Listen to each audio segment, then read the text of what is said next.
Welcome back, and I can finally make the review for Rugrats in Paris that I was supposed to do last night, but I was tired, and then I was busy, but we're here now. Let's get into it. If you've never seen Rugrats at all, it's a show about babies and their adventures. If you have seen Rugrats, but you haven't seen Rugrats in Paris, here we go. So Stuart the Pickles is an amateur engineer who made a very large, animatronic Reptar, which if you don't know what Reptar is, he's a big Godzilla.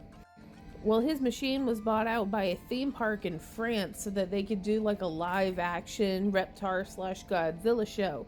But it keeps breaking down because I don't know if he finished engineering school. They seem to have money issues, so I don't think so. But his boss's assistant calls him at 3 in the morning and the message is a little discombobulated, and instead of, hey, get your ass down here and fix the machine, he's like, oh, I'm supposed to bring everybody I know and love to Paris so that we can all see it. And being as this was the year 2000, apparently 4 families can afford to go to Paris, at the last minute, which includes 7 adults, 6 children, and a dog.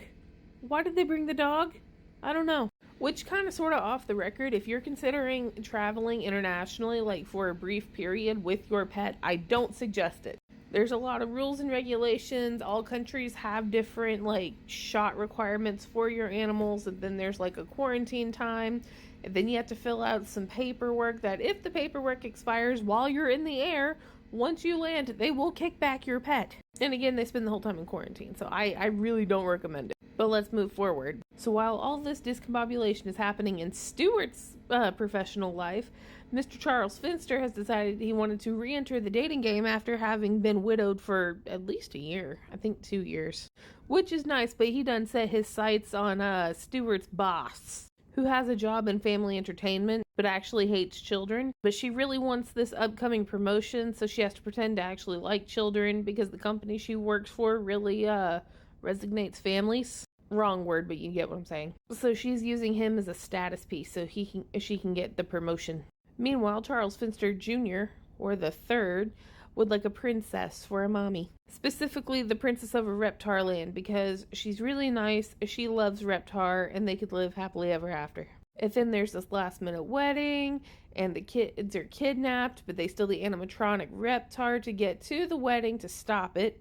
And Mr. Charles Finster falls in love with the assistant, who has a daughter of her own, and then they get married, and everybody is happy. The end. Don't you love it? I do. It's the most 2000 soundtrack to ever 2000, because if I'm not mistaken, Aaron Carter's on it. TLC is on it. A few other people too. But on to my questions, comments, and concerns. Dee Dee, I'm looking at you. So, if you didn't have your kid, but you didn't go out into Paris, what were you doing this whole time? You can't say you were watching the babies, because poor Charles, who's just trying to get back out in the dating game, had these kids every second of every fucking day here in Paris. And you're saying at dinner you had dreams of bouillabaisse and crepe Suzette and chicken cordon bleu, which you can get if you just walk out of the theme park. I mean, your hotel isn't there. I'm assuming you can get back into the theme park. You can go wander around Paris for a while. She didn't even go see landmarks up until the wedding at Notre Dame, which, how do you have a wedding at Notre Dame? Can you just request it? Do you gotta pay a fee? Did they ever rebuild it after the fire? I don't know. Anyway, why were you okay with one random lady's assistant taking all the children at once? How do you get into and out of those giant Reptar head beds? I imagine to get up to pee, you would have to, climb over the big teeth. That doesn't seem very convenient. However, the inside of the bed looks very comfortable. Who the hell was the DJ at Grandpa's wedding, and is he available? Okay, the man managed to mix Casey and the Sunshine Band, Nancy Sinatra. It's either Big Bopper or Big Bad Voodoo Daddies. I haven't quite figured that one out. And Sinead O'Connor all into one.